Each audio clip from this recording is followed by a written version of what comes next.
Assalamualaikum warahmatullahi wabarakatuh. Perkenalkan, nama saya Syifa Salsabila dengan nomor induk mahasiswa yaitu 2892250004 dari Prodi Manajemen Universitas Panjab Sakti Bekasi, Kampus B, pengantar akuntansi dengan dosen pengampu yaitu Ibu Merintan Berliana Simbolon.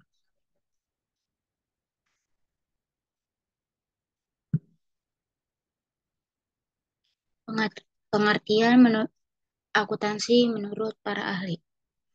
Beberapa ahli akuntansi pun memiliki berbagai macam pandangannya dalam mengidentifikasikan akuntansi. Sebut saja seperti Sugiri dan Riono.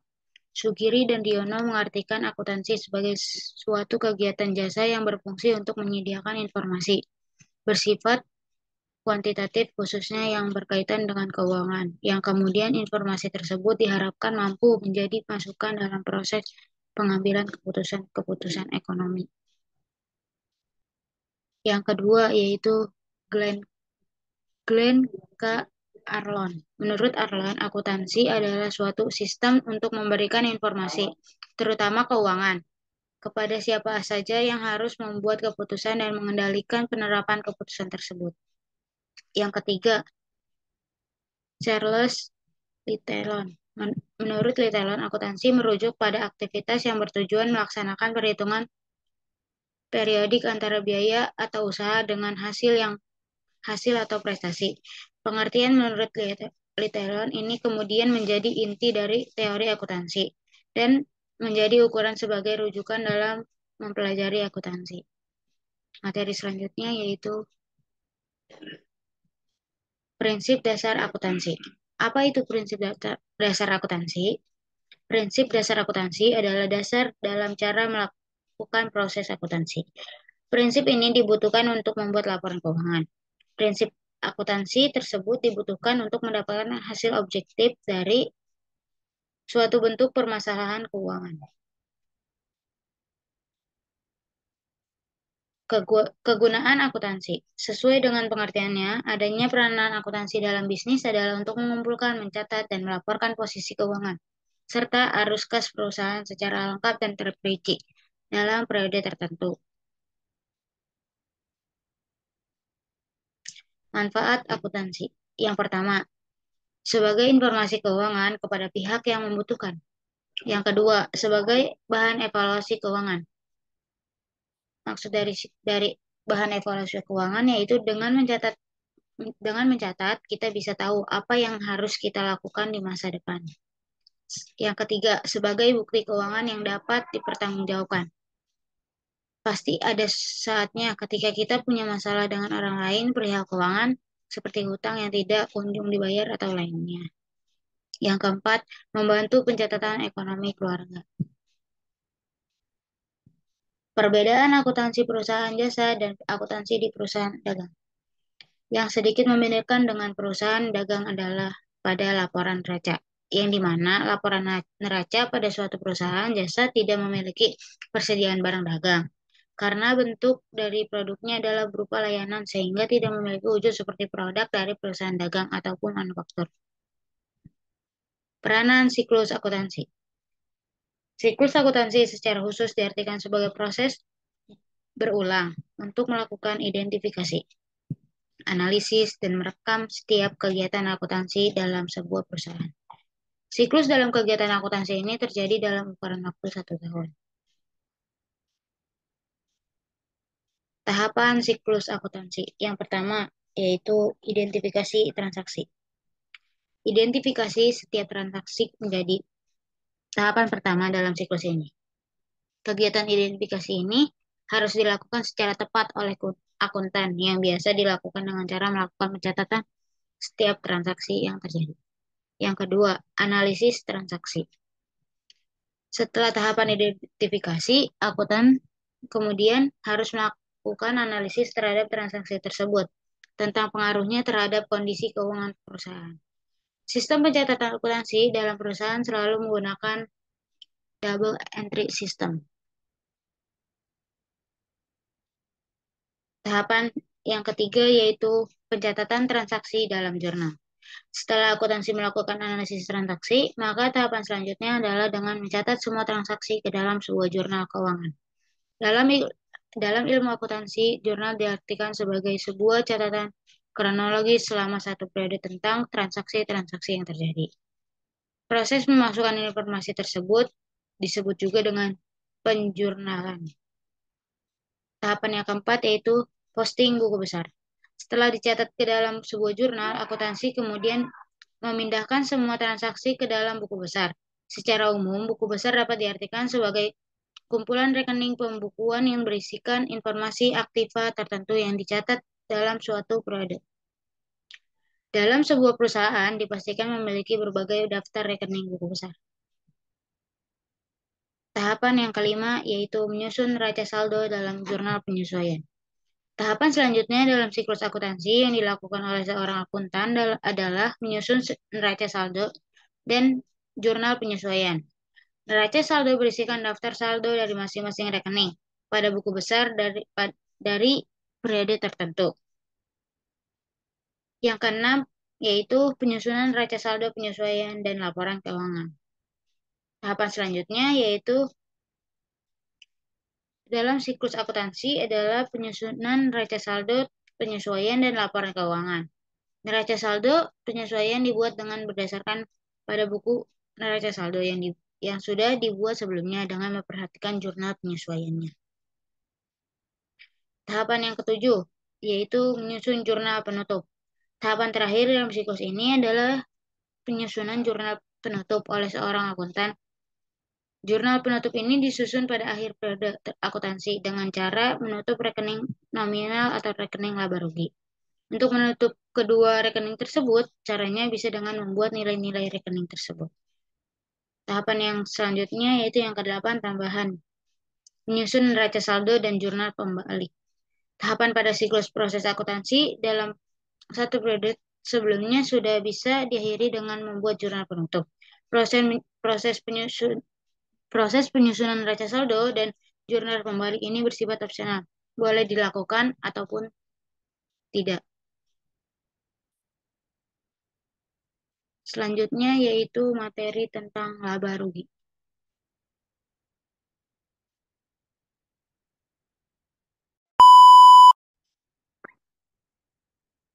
Di video selanjutnya yaitu laporan laba rugi.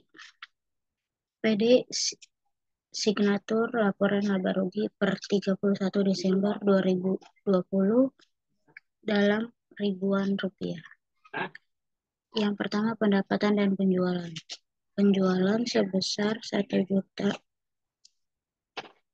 Retur dan potongan penjualan sebesar 52.500. Potongan penjualan sebesar 3.180 rupiah. Jadi jumlahnya itu sebesar 55.680. Dan penjualan bersih sebesar 944.320 rupiah. Yang selanjutnya beban pokok penjualan. Di sini ada persediaan barang dagang awal. Yang pertama, pembelian sebesar 1.436.500.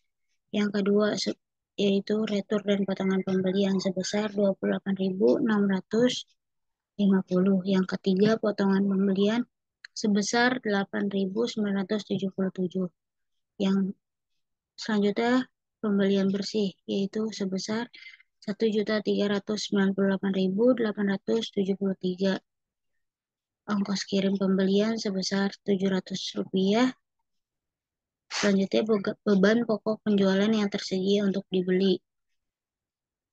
Yang selanjutnya beban pokok penjualan yang tersedia untuk dijual. Yang ini sama jumlahnya yaitu sebesar 1.399.573.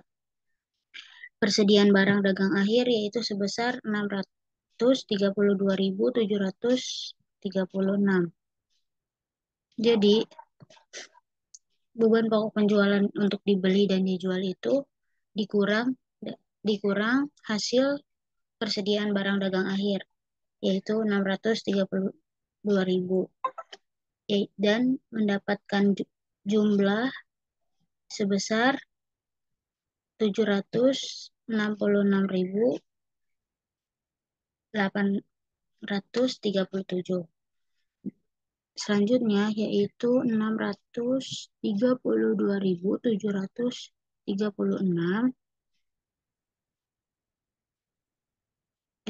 766.837 dikurang 632.736. Jadi sebesar sebentar.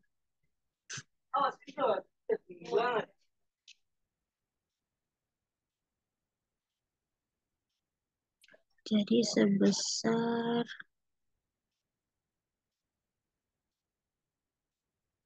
laba, beban pokok penjualannya laba kotornya jadi 177.800 177.483. Yang selanjutnya beban penjualan, ada ongkos kirim penjualan sebesar 3.000, ada beban iklan sebesar 3.000, beban penyusutan peralatan toko sebesar 1.000, beban sewa yaitu 9.200, beban asuransi 750. Dari hasil semua yang ini dijumlah mendapatkan jumlah beban penjualan sebesar 16.970. Yang selanjutnya beban administrasi. Ada beban gaji sebesar 11.000 rupiah, beban penyusutan gedung sebesar 5.000 rupiah, beban penyusutan peralatan kantor sebesar 5.000 rupiah, beban perlengkapan yaitu sebesar 27.000. Hasil yang ini mendapatkan jumlah beban administrasi sebesar 48.000. Jadi beban operasionalnya 27.000 ditambah 48.000 yaitu jadinya 64.000.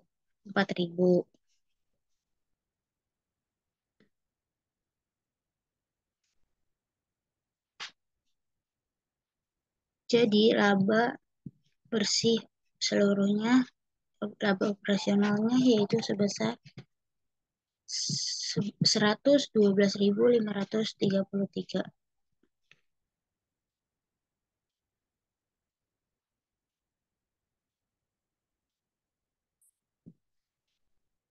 Yang selanjutnya laporan perubahan modal. PD Signatur laporan perubahan modal per 31 Desember 2020. Modal tarjo awal yaitu sebesar 12.219.163. Laba bersih sebesar 112.533. Brief tarjonya yaitu sebesar 5.000 dan ekuitas pemiliknya sebesar 19.370. Jadi modal tarjo akhirnya yaitu sebesar 107.533.000.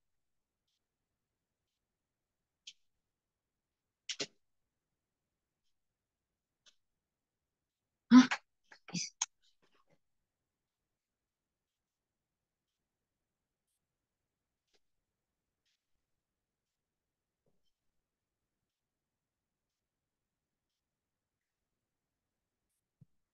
Yang selanjutnya yaitu laporan posisi keuangan.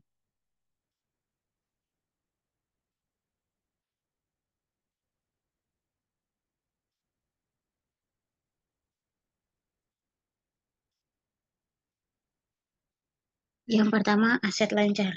Di sini ada kas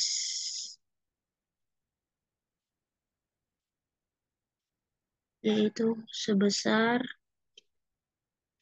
7.247.747. Persediaannya yaitu piutang usahanya yaitu 0, enggak ada. Persediaannya sebesar 632.736. Perlengkapannya 10.000. Asuransi biaya dibayar di muka sebesar 4.250. Sewa dibayar di muka sebesar 100 100 100 100.800. Iklan dibayar di muka sebesar 9.000. Jadi jumlah aset kasnya itu yaitu sebesar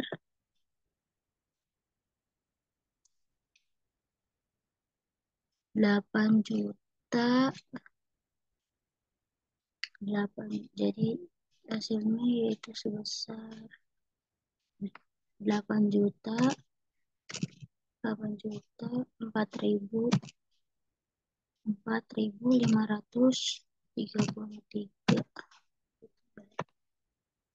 8.453 itu kan.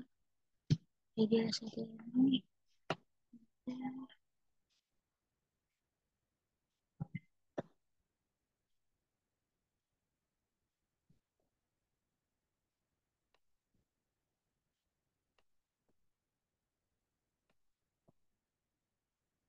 yang selanjutnya aset tetap.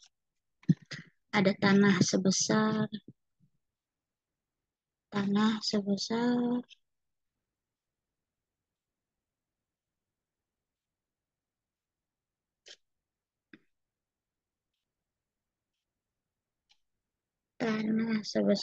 700, berarti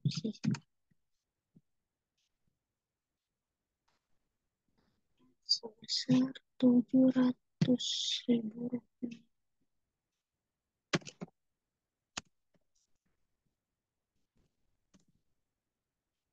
Uang gedungnya sebesar 3 juta.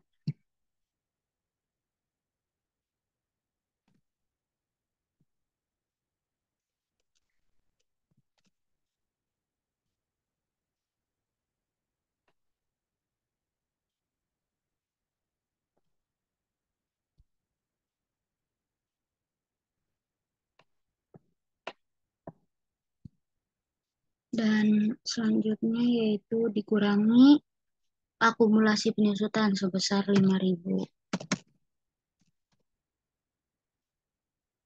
Jadi hasilnya itu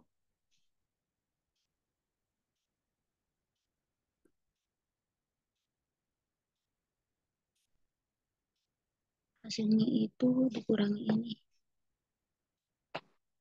2.900 2.995.000 nih. 2.995.000.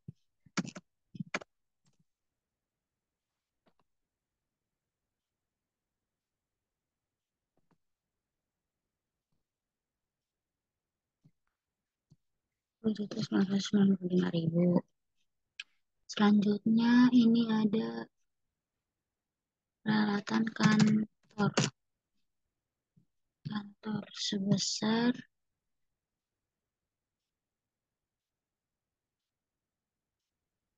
80.000. 80.000. 80.000 akumulasi penyusutannya dikurangi akumulasi penyusutan berarti 1.000. Jadi hasilnya sebesar 79.000.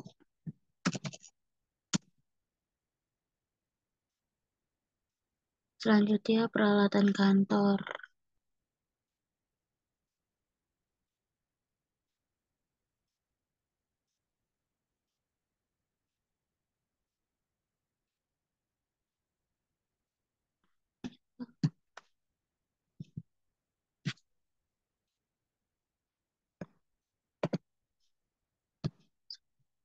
Selanjutnya itu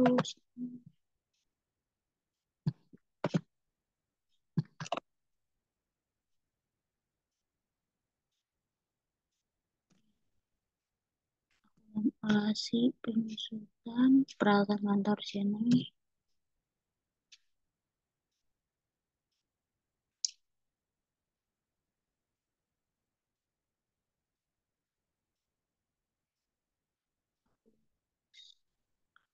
jumlah aset tetap di sini.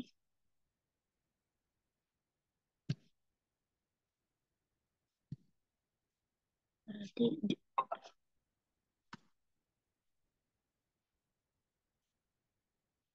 ini peralatan toko toko dulu berarti. Maaf, peralatan toko ini peralatan toko sebesar 80.000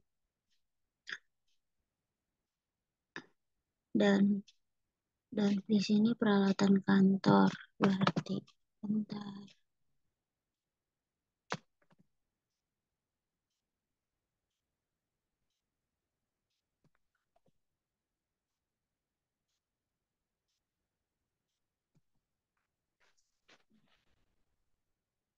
Kalkulasinya jadi ini peralatan kantor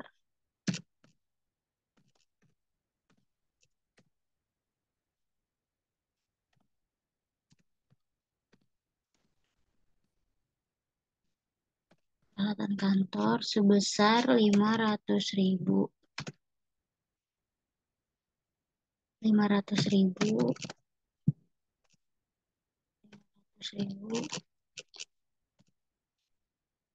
dan di sini ada dikurangi akumulasi penyusutan berarti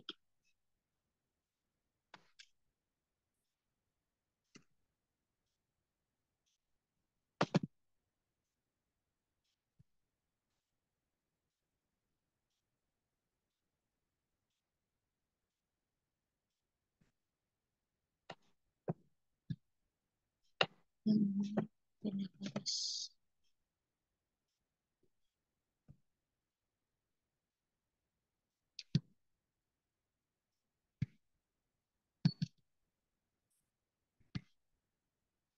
yang jumlah aset tetapnya oh,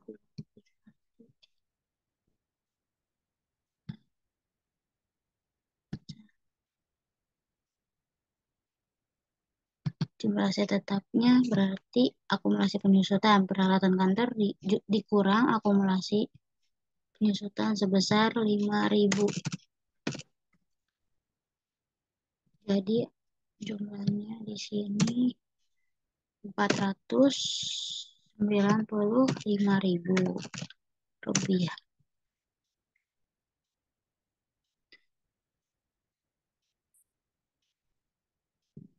Jadi jumlah aset keseluruhan aset tetap yaitu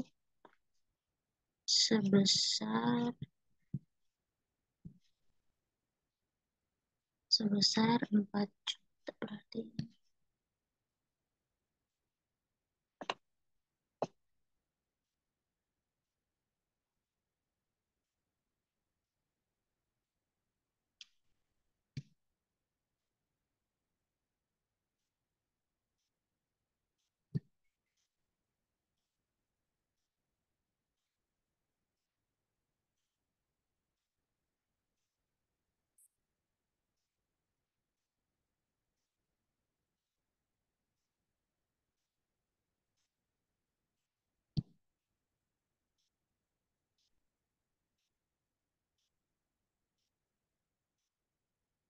jadi jumlah aset tetap keseluruhannya yang ini yaitu sebesar 4.269.000 dan jumlah asetnya semuanya itu sebesar 12.273.533 12.273.533 ini untuk jumlah aset keseluruhan dari aset lancar dan aset tetap yaitu sebesar 12.273.533. Selanjutnya, liabilitas aset lancar, liabilitas lancar. ada utang usaha sebesar 35.000 dan utang gajinya itu nol. Jadi jumlah liabilitas lancarnya 35.000.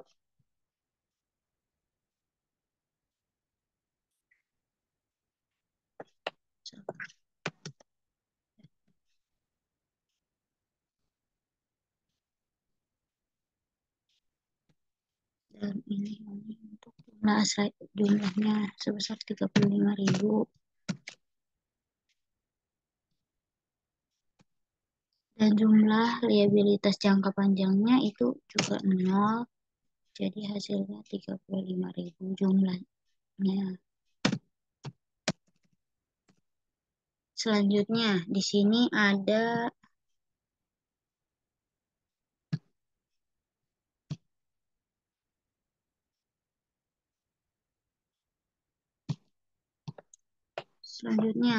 modal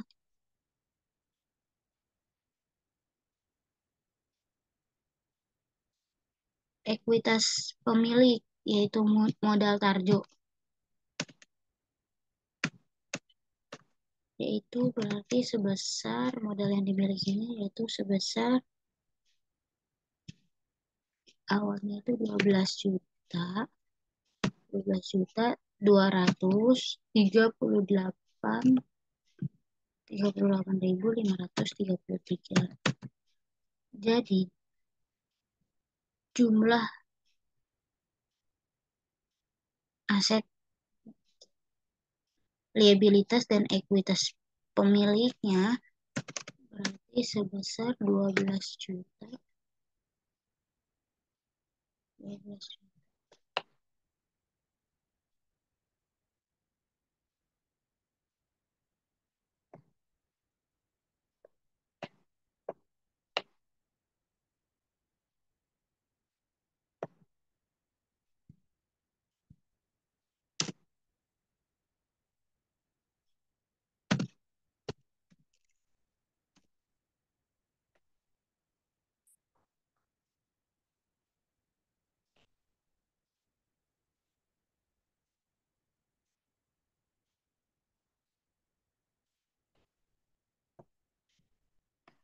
Yaitu 12.273.533.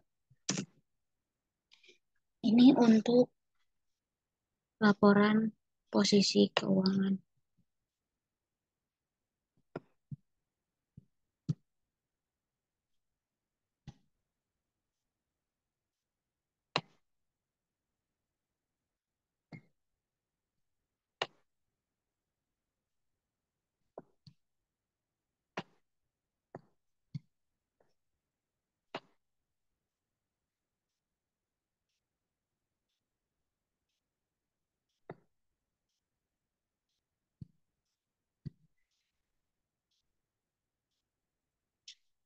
Mungkin ini saja yang dapat saya sampaikan.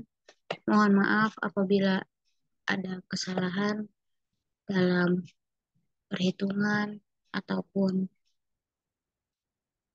penjelasannya. Wabillahi taufiq wal hidayah. Wassalamualaikum warahmatullahi wabarakatuh.